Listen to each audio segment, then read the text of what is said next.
موبوفوبیا ناروغي. مخکې تر دې چې د موبوفوبیا اروايي ناروغۍ په اړه پوه شو، د دې ناروغۍ بېساري ډېر سرایت او لاملونو ته یې لږ تم کېږو. په دې ناروغۍ ډېری اخته کسان ځان ناروغ نه بولي، که څه هم په خپل غیر نورمال اعتیاد اقرار کوي.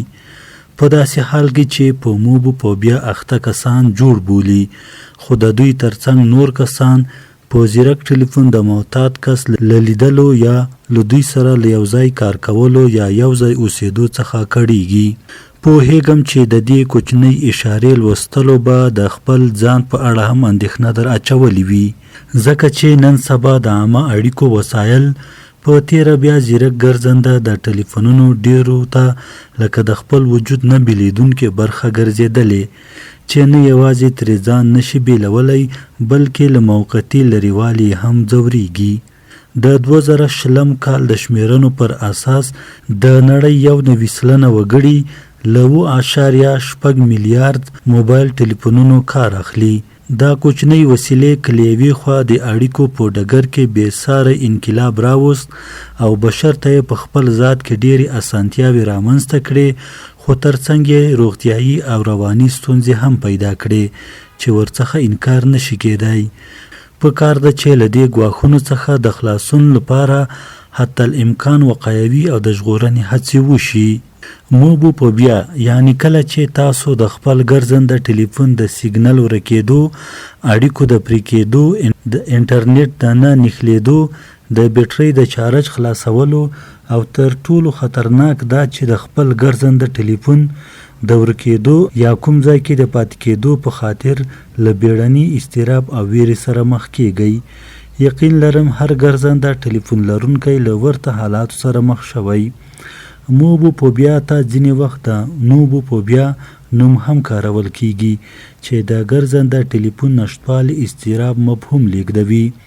څومره وګړي په موبوفوبیا یا نوفوبیا اخته دي؟ د څېړنو له مخې 80 سلنه وګړي په تېروتنې داسې احساس کوي چې ګواکې په جیب کې پروت ګرځنده ټلیفون لړزیږي، او 10 سلنه بیا داسې انګیري چې ګواکې ټلیفون ته یې زنګ را روان دی. دوی چې کله خپل ګرځنده ټلیفون ګوري پوهیږي چې تېروتلي. د څېړنو په یوه برخه کې ویل شوي د هغو وګړو له ډلې نه چې عمرونه یې د 18 او 24 کلونو ترمنځ وي، 80 سلنه یې د شپې لخوا له خپلو ګرځنده ټلیفونونو سره یو ځای ویده کېږي. دا او دې ته ورته په لسګونه نور عادتونه چې دلته یې لیکل د لیکنې اوږدېدو سبب کېږي د همدې موبوفوبیا په خورا چټکۍ سره د خپرېدونکې پانډیمیک ناروغۍ نښې نښانې دي. د دې څېړنې د موندنو په بنسټ یو عادي کس په یوه شپه او ورځ کې حد اکثر تر 110 ځلې خپل ګرځنده ټلیفون ته ګوري، حال دا چې په موبوفوبیا اخته کس تر 900 ځلې خپل ګرځنده ټلیفون ته په پرله پسې ډول یا له لنډو مودو وروسته ګوري. که غواړئ د موبوفوبیا د پراختیا له ژورو خبر شئ، باید پوه شئ چې 95 سلنه د ګرځنده زیرک ټلیفونونو خاوندان د شپې لخوا مخکې له دې چې ویده شي له نورو سره چټ کولو، پیغام لیږلو او په ټولنیزو رسنیو کې په لټون وخت تېروي. له هرو 4 کسانو یو کس خپل ګرځنده ټلیفون د شپې لخوا نه مړ کوي، او له هرو 2 کسانو یو کس چې کله نیمه شپه په ناڅاپي ډول راویښېږي تر ټولو د مخه خپل ټلیفون چک کوي.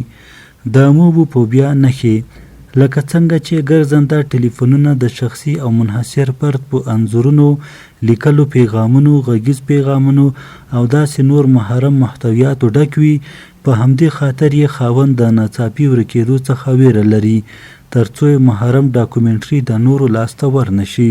د دې ناروغۍ یوه بله بارزه نښه دا ده چې د ګرځنده په تیره بیا زیرک او په تیره بیا ټولنیزو رسنیو کارکوونکی د خپل ټلیفون څخه ژر ژر او مکررا ګټه پورته کوي.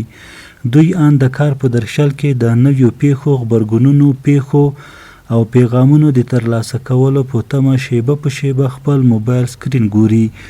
دوی هڅه کوي په دې اړه پر وخت خبر شي او خپل غبرګون ښکاره کړي. د موبوفوبیا په دوام سره اخته کس ته اضطراب، تنفسي ستونزې، د وجود لړزه، تحریک، د سر خوږ، د زړه ضربانو شدت، ناببره ویره، اعتیاد په خپل نفس د اعتماد کموالی او یوازیتوب احساس پیدا کیږي. هر څومره ژر درملنه یې اغیزناکه پرېوتی شي. که فکر کوئ چې په دې قسمن عادي خو خطرناکه ناروغي اخته یاست، اندېښنه مه کوئ، ځکه چې له دې ناروغۍ څخه د خلاصون او علاج یوازې لار له تاسو سره ده. دا ناوړه احتیاط کرار رالګ کړئ او بالاخره یې له منځه یوسئ.